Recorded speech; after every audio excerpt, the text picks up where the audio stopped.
जय हिंद बच्चों, welcome to our major Kalsi classes. Major Kalsi classes के इस ऑनलाइन प्लेटफॉर्म पे आप लोगों का स्वागत है।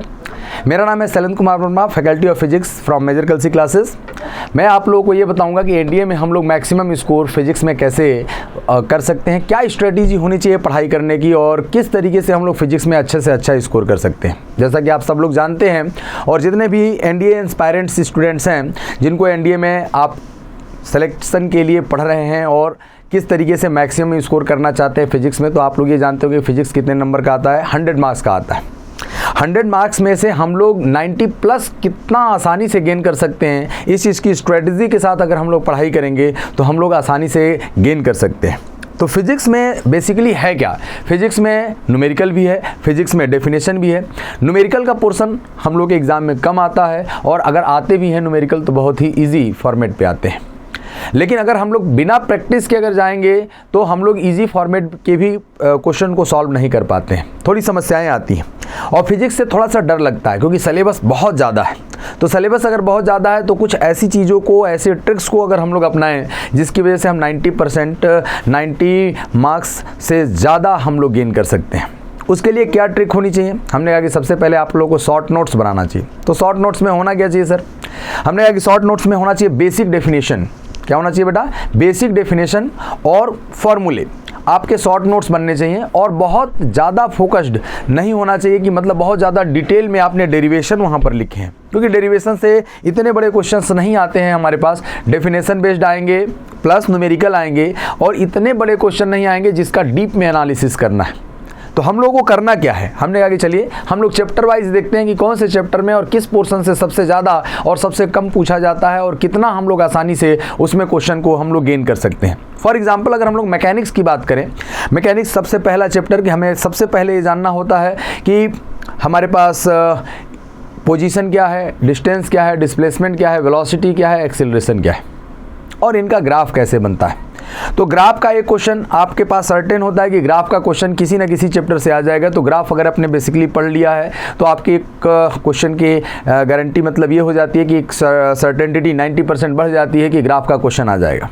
दूसरा अगर हम लोग ये कहें कि ये बेसिक डेफिनेशन जो है एवरेज स्पीड का क्या हो गया, एवरेज वेलोसिटी क्या हो जाएगा, एक्सेलरेशन क्या हो जाएगा, इसके बारे में हम लोगों ने जान लिया। मैकेनिक्स में हम लोग को मोशन के बारे में पढ़ना है, हम लोग को पोजीशन के बारे में पढ़ना है। अब इस मोशन को प्रोड्यूस करने के लिए हमें कुछ एक्सटर्नल चीज़ें चाहिए होंगी। एक्सटर्नल चीज़ जैसे हमें या तो मोशन 2 टाइप का होगा, हमारे पास लीनियर मोशन होगा और एक होगा रोटेशनल मोशन। तो लीनियर मोशन में हम लोग फोर्स पढ़ते हैं, न्यूटन्स लॉ ऑफ मोशन, 3 नियम है, मोमेंटम है और मोमेंटम का कंजर्वेशन है। फिर हमारे पास आएगा रोटेशनल मोशन, सर्कुलर मोशन। तो सर्कुलर मोशन और रोटेशनल मोशन का उतना पार्ट जो न्यूमेरिकल से वो नहीं आते हैं। तो बच्चों अगर हम लोग ये बात कहें कि अगर मैकेनिक्स में पूरा ओवरऑल अगर हम लोग देखें तो 2 क्वेश्चन, मैक्सिमम 3 क्वेश्चन भी हमारे पास जा सकते हैं। डायनामिक्स को अगर मिला लिया जाए तो 3 क्वेश्चन अगर हम लोग मैकेनिक्स वाले पोर्शन से अगर हम लोग मान करके चलते हैं। जैसे अगर हम लोग ये कहें कि अभी पिछला एग्जाम जो हुआ है उसमें हमारे पास कितने क्वेश्चंस थे मैकेनिक्स के, तो मोशन इन 1 डायमेंशन का एक क्वेश्चन था और motion Newton's law of motion का एक क्वेश्चन था। तो 2 क्वेश्चन है। किसी एग्जाम में कभी अगर हमारे पास वेरिएशन होगा तो 3 होगा और इसमें कितना आ जाएगा, हमें क्या करना है, हमें डेफिनेशन बेस्ड ही काम करना है और न्यूमेरिकल में हमारे पास छोटे छोटे न्यूमेरिकल्स के बारे में पार्ट करना है। जैसे पिछले बार में अगर हम लोग कहेंगे एनडीए फर्स्ट फेज जो था उसमें हमारे पास केवल फोर्स F=ma से क्वेश्चन आ गया था कि 1 न्यूटन फोर्स को हम लोग कैसे डिफाइन करेंगे। अब हम लोग ये कहेंगे इसके आगे वर्क एनर्जी पावर से एक क्वेश्चन आने का चांस रहता है। वर्क एनर्जी और पावर, वर्क क्या है, एनर्जी क्या है और पावर क्या है, इनका डेफिनेशन क्या है, कब पॉजिटिव होगा कब निगेटिव होगा, एनर्जी क्या बताता है, डेफिनेशन क्या बताता है पावर का, हम लोग इनमें कैसे कोरिलेशन कर सकते हैं, इसके बारे में हम लोग स्ट्रेटेजी देखनी है। नेक्स्ट अगर हम लोग आएँ तो प्रॉपर्टीज ऑफ फ्लूइड और थर्मल की अगर बात किया जाएगा, प्रॉपर्टीज ऑफ फ्लूइड्स और प्रॉपर्टीज ऑफ मैटर, तो हम लोग इसमें क्या पढ़ना है, बेसिक डेफिनेशन पढ़ने हैं। स्ट्रेस क्या होता है, स्ट्रेन क्या होता है, फिर हमारे पास हुक्स का लॉ क्या होगा, कितना डिफॉर्मेशन होगा, फोर्स लगाने पर कोई चीज़ हमारे पास किस तरीके से हमारे पास उसमें इंटरनल रेजिस्टिंग फोर्स डेवलप होगा, इसके अलावा और उसमें कुछ देखना नहीं है। फिर फ्लूइड में हमें क्या पढ़ना है, फ्लूइड में हम लोगों को पास्कल्स लॉ पढ़ना है, आर्किमिडीज लॉ पढ़ना है, बर्नौलीज थ्योरम पढ़ना है, विस्कोसिटी पढ़ना है और सरफेस टेंशन पढ़ना है। इनके फार्मूले और इनके बेसिक डेफिनेशन देखने हैं। इसमें भी बहुत बड़े बड़े फार्मूले हम लोग को नहीं लेकर के जाना है कि बहुत बड़े बड़े हायर लेवल की प्रॉब्लम है, इसमें बहुत छोटे पार्ट आते हैं और इससे एक क्वेश्चन आने के चांस रहते हैं। फिर आता है हमारे पास थर्मल। थर्मल में क्या होगा बेटा, थर्मल में हम लोगों को हीट का ट्रांसफ़र देखना है, टेम्परेचर देखना है, कंडक्शन कन्वेक्शन देखना है कि हीट का ट्रांसफ़र कैसे होगा, प्लस हम लोग ये कहेंगे थर्मोडायनेमिक्स, हीट को हम कितना वर्क में कन्वर्ट कर सकते हैं हीट को। तो हमारे पास उसके लिए एंट्रोपी क्या होती है, डेफिनेशन आना चाहिए हमारे पास हीट ट्रांसफ़र के लिए कि हीट ट्रांसफ़र में हमारे पास इंटरनल एनर्जी कैसे आएगा, वर्क डन में कितना हम लोग कन्वर्ट कर पाएंगे, और टेम्परेचर के स्केल्स क्या हैं और टेम्परेचर डिफरेंस के स्केल क्या है। नेक्स्ट इसके बाद जो अगर हमारे पास आ जाएगा बेटा oscillation and wave theory. Oscillation में हमारे पास सिंपल हार्मोनिक मोशन आएगा। सिंपल हार्मोनिक मोशन में दो पेंडुलम होते हैं, मतलब दो टाइप के हमारे पास सिंपल हार्मोनिक हो जाएगा, एक सिंपल पेंडुलम हो जाएगा और हमारे पास क्या हो जाएगा, स्प्रिंग पेंडुलम हो जाएगा। तो सिंपल पेंडुलम में भी हमारे पास बहुत ईजी है, टाइम पीरियड कैसे बदलता है कैसे नहीं बदलता है, और स्प्रिंग पेंडुलम भी बहुत ईजी है। इसके बाद हमारे पास आ जाएगा वेव थ्योरी, और वेव थ्योरी में तो पिछली बार 5 क्वेश्चन आए थे, यानी हमारे पास ऑसिलेशन और वेव इंपॉर्टेंट पार्ट है और यहाँ से साउंड वेव स्पेशली इंपॉर्टेंट है। और इसका हम लोग इंटरफेरेंस कैसे देख सकते हैं कि कितना हमारे पास दो वेव्स, अगर एक पार्टिकल एग्जीक्यूट कर रहा है मोशन सिंपल हार्मोनिकली तो ऑसिलेशन कहलाएगा, और बहुत सारे मल्टीपल अगर पर्पज में हमारे पास पार्टिकल्स अगर ऑसिलेट कर रहे हैं तो क्या कहलाएंगे हमारे पास सिंपल हार्मोनिक मोशन। बेटा ये फर्स्ट पार्ट 11th का कंप्लीट हो गया, और इसको आपको शॉर्ट नोट्स बनाने में 20 पेजेस से ज़्यादा नहीं लगेंगे, ओनली 20 पेजेस मैंने मैक्सिमम कह दिया, उससे ज़्यादा नहीं लगेगा।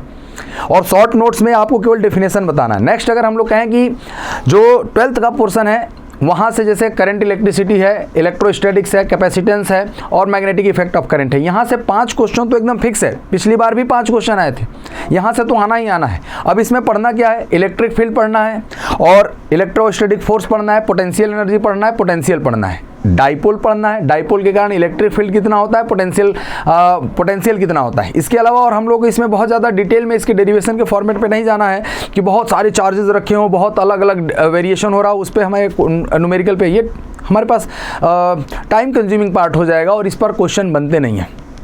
बेसिक डेफिनेशन में बनेंगे। फिर हम लोगों ने कहा कि चार्ज को स्टोर करना है, कैपेसिटर चाहिए, कितना कर सकते हैं, एनर्जी कितनी हुई। फिर उसके बाद हम लोग चार्ज को फ्लो कराएंगे, तो चार्ज को अगर फ्लो कराएंगे बच्चों तो करंट आएगा, और करंट आएगा तो करंट में हमें रोकने वाला कोई है रेजिस्टेंस, और चार्ज अगर जो फ्लो करेगा हमारे पास तो उसको फ्लो कराने के लिए पोटेंशियल डिफरेंस चाहिए, जो कि हम लोग पहले ही पढ़ चुके हैं इलेक्ट्रोस्टैटिक पोर्शन में। फिर उसके बाद आएगा सेल क्या होता है, और फिर हम लोग मीटर देखेंगे कि आमीटर और वोल्ट मीटर क्या होता है। ये पार्ट हमारा यहाँ पे खत्म हो गया। फिर आएगा magnetic effect of the current, Biot-Savart का लॉ हम लोगों ने पढ़ लिया, इसमें फ्लेमिंग का लॉ, और हम लोगों ने ये देख लिया कि मैग्नेटिक फील्ड में अगर कोई चार्ज मोशन करता है तो क्या होगा। फिर हम लोग कहेंगे मैग्नेटिक मटेरियल क्या होते हैं, तो 3 टाइप के हमारे पास मटेरियल होंगे, एक पैरामैग्नेटिक, डायमैग्नेटिक, फेरोमैग्नेटिक। इसमें डिफरेंस क्या है और किस तरीके से हमारे पास इनका डिफिनेशन है, इसमें बेसिक डिफरेंस क्या है, इसको हम लोगों ने याद कर लिया, इसको हम लोगों ने नोट्स में बना लिया। फिर इसके बाद आएगा अल्टरनेटिंग करंट और electromagnetic induction, basic definition, inductance क्या होता है, म्यूचुअल इंडक्टेंस क्या होता है, ट्रांसफार्मर किस पर काम करता है, और कौन कौन से लॉसेज होते हैं। अल्टरनेटिंग करंट में हमारे पास केवल 3 चीज़ें देखनी है, हमारे पास आरएमएस वैल्यू क्या है, पीक वैल्यू क्या है, और हमारे घर में जो सप्लाई होता है उसका चार्ज कितना है, पावर लॉस कितना होगा, और एलसीआर सर्किट क्या है। ये अल्टरनेटिंग करंट भी कंप्लीट हो गया बेटा। फिर इलेक्ट्रोमैग्नेटिक वेव में केवल आपको स्पेक्ट्रम देखना है कि अल्फा गामा, ये अल्फा रेज है जो हमारे पास, गामा है, एक्स रेज है, और जो अल्ट्रावायलेट है, विजिबल रेज है, रेडियो वेव है, माइक्रोवेव है, इनका रेंज क्या है और कैसे आता है। इसके अलावा इसमें बहुत ज़्यादा जो डेफिनेशन बेस्ड है क्वेश्चन, इसको अगर आप लोग देख लें। फिर उसके बाद अगर हम लोग आएंगे आगे चल करके तो आएगा रे ऑप्टिक्स, जिसका बहुत बड़ा इंपॉर्टेंस है, ray optics and optical instruments. बेटा इसको थोड़ा सा इसका वेटेज ज़्यादा है, हालांकि पिछले 2 बार में इनको हमें बहुत कम हम लोगों का क्वेश्चन आया है, 2-2, 3-3 क्वेश्चन आए हैं, लेकिन 2-2, 3-3 क्वेश्चन भी कम नहीं होते हैं, बहुत ही इजी होते हैं और बहुत हेल्पफुल होते हैं। अब हम लोगों ने कहा कि अगर इसको भी रिवाइज करना है तो इस पर थोड़ा आपने ज़्यादा टाइम दे दिया। इसके बाद आता है सेमीकंडक्टर, तो सेमीकंडक्टर में हम लोग को पीएन जंक्शन पढ़ना है, फॉरवर्ड और रिवर्स क्या होता है, गेट हमें पढ़ने की रिक्वायरमेंट नहीं होती है, कम्युनिकेशन। और इसको आप 1 हफ्ते के अंदर तैयार कर सकते हैं। 1 हफ्ते को तैयार करने के बाद आप इसको बार बार रिवाइज करिए, और इस चीज़ को आप पूरा जो टॉपिक पढ़ना है, हम लोग की जो बुक दी गई है उसके जो गोल्डन पॉइंट्स दिए गए हैं, जो शॉर्ट नोट्स दिए गए हैं, उस पर आप लोग पढ़ते रहिए और उससे आप 90% गेन कर सकते हैं। और देखो मैंने पूरा फिजिक्स आपको ओवरऑल एक सर्टेन अमाउंट में मैंने आपको ये बता दिया, बहुत ही सर्टेन टाइम में, कि आप इतना आसानी से इस पूरे डेफिनेशन को आप देख सकते हैं। तो बच्चों, आप लोग एकदम अपनी तैयारी के लिए शॉर्ट नोट्स बनाना स्टार्ट कर दीजिए, क्योंकि समय नहीं है। और शॉर्ट नोट्स बनाने के लिए एकदम टारगेट फिक्स कर दीजिए कि हमको 10 दिन 20 दिन के अंदर हमें ये शॉर्ट नोट्स बना लेना है, और not more than 30 pages. 30 pages से ज़्यादा नहीं आएंगे, ठीक है बेटा। तो इस तरीके की अगर स्ट्रेटेजी आप लोग देखेंगे, जैसे अगर मैं कहूँ कि फिर लास्ट में कि सबसे इंपॉर्टेंट पार्ट क्या है जो आपको पढ़ना है शुरू से, तो सबसे पहले मैकेनिक्स पढ़ना है, थर्मल का पोर्शन पढ़ना है, वेव पढ़ना है, डेफिनेशन बेस्ड, इलेक्ट्रोस्टैटिक एंड हमारे पास करंट इलेक्ट्रिसिटी पढ़ना है, रे ऑप्टिक्स पढ़ना है एंड सेमीकंडक्टर पढ़ना है।